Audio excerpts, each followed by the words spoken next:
The Curtiss SB2C Helldiver, entering service in 1942 amid the Pacific War, aimed to excel in speed, armament, and cargo.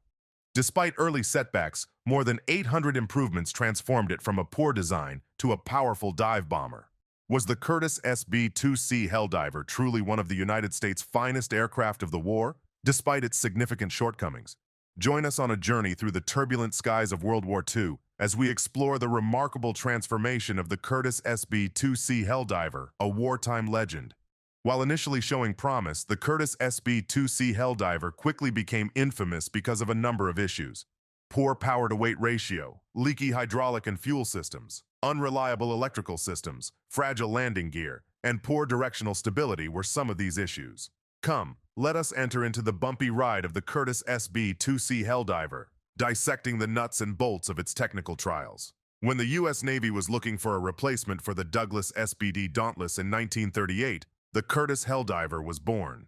They imagined a larger, more potent aircraft that could transport 1,000-pound bombs farther and faster.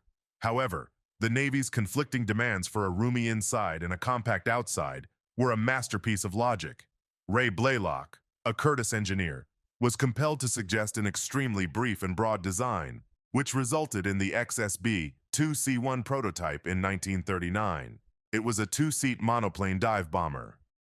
Do you know where the prototype Helldiver was primarily constructed? It had an unconventional birthplace, a cattle barn, where its journey towards aviation history began. Wing redesigns resulted from winter tunnel tests that exposed excessive stall speeds and perilous landing approaches. The testing program for the XSB-2C1 was disastrous due to serious stability concerns, dubious low-speed characteristics, and engine issues. In 1941, the prototype crashed despite multiple improvements, just after the Navy expanded its production order to nearly 1,000 aircraft. As the United States entered the war with Japan, demand for airplanes soared. The Helldiver's initial production, originally scheduled to begin in December 1941, encountered issues and faced delays, commencing only in April 1942. There were more than 4,000 Helldivers on order, with some going to the Royal Navy, 3,000 to the U.S. Navy, and 1,000 to Canada. The first 14 production Helldivers were retained for research and testing due to the loss of the prototype and unanswered questions about its reliability and performance. What modifications were made to the Curtiss SB2C1 to make it compatible with contemporary combat aircraft? The SB2C1 was the first production type. However, it underwent significant design changes to meet criteria for contemporary combat aircraft. Self-sealing fuel tanks, radar, and crew armor were among the improvements that added weight to the ship. The armament was modified as well.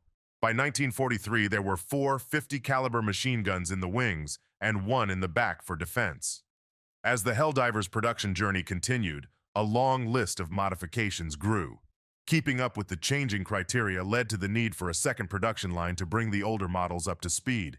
The SB2C1 was available in 3 different modifications: Mod 1, Mod 2, and Mod 3. The Mod 3 has nearly 900 design changes that put it in a league of its own, leaving the original far behind. It eventually became the main production version, with a total of about 778 units. Despite its bad reputation, the Helldiver joined active carrier service in May 1943.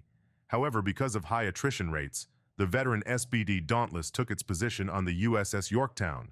On November 11, 1943, the Helldivers of the USS Bunker Hill embarked on their maiden combat voyage. Although the -1C version still had faults, such as low-speed control concerns and tail buffeting brought on by dives, the SB2C3 signaled a favorable change. The -3's most significant enhancement was a more potent engine, which increased top speed and carrier landing capability. For improved low-speed handling, later -3 models included perforated flaps and diving brakes. Wow! Approximately 1,112 -3 models were produced, and that's not even counting the ones made in Canada. The most produced model, the SB2C4, included a number of upgrades, including rocket launchers and SP2C4E variants with radar. Dedicated dive bombers like the Helldiver were becoming obsolete by late 1944, despite multiple improvements due to more adaptable carrier-based fighter aircraft. Moreover, the A-25 Strike, tailored for the Army Air Corps, was a classic case of having a solution without a problem. Although the Marine Corps and Navy both employed the -4 Helldiver, Many pilots preferred the F-6F Hellcat.